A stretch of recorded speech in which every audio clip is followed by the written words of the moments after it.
The Hocking Homes team. Hi, it's Ian from the Hocking Homes Investment Real Estate team here in Barrie and the Simcoe area. I'm here today with Steph Quenneville from Mortgage Sense, and we're talking to investors about financing a property. And investment real estate is a very different game to just buying a personal home. Many different nuances, and we brought the expert along with us this morning. So Steph, welcome. Oh, thanks for having me. And so for investors, a couple of immediate things I think most people are aware of. Non-owner occupied financing must have 20% down.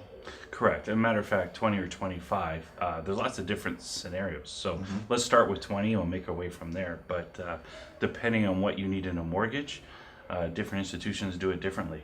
Okay. And if you think there's a strategy for everybody, the reality is every investor is slightly different. Okay, so let's talk about the number of doors, because I know this is something that crops up a lot. If you're an investor and you're buying your first investment property, really no big deal.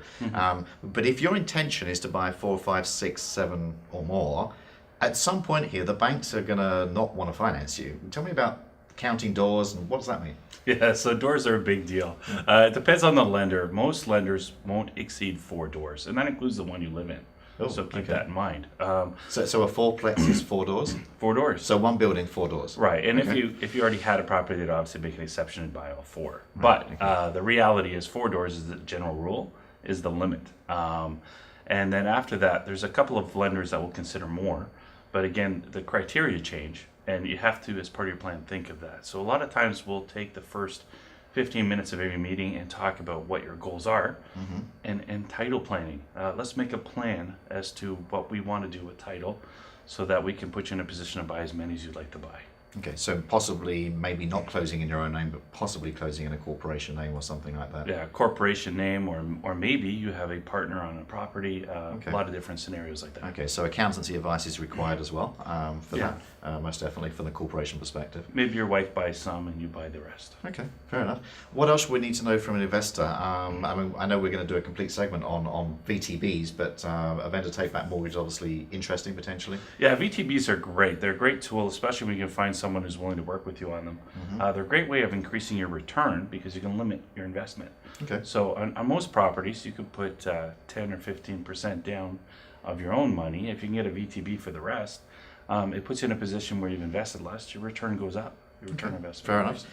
What else should we know? Rental income, can that count towards your income if you're buying a property? Right, there's different scenarios. So when you're buying, again, part of the plan is let's find out what position you're in and how much of the rent counts. So part of the thing to look at is most scenarios is 50% of the rent is applied. Okay. There are some scenarios where we can apply 80% of the rent. Right. And then, of course, there's other scenarios where we can add what we call DCR of the property.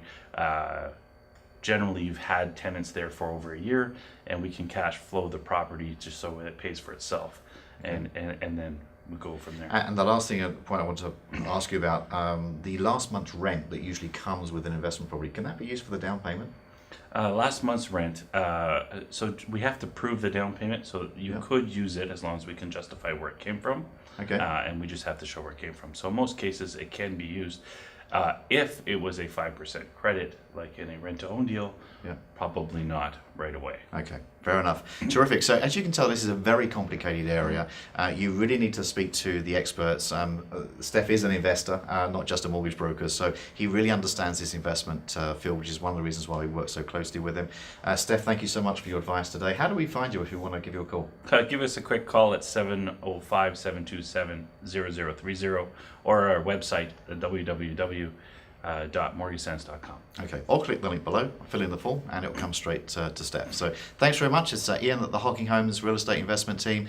Give us a call. We'd love to talk to you about your investment needs.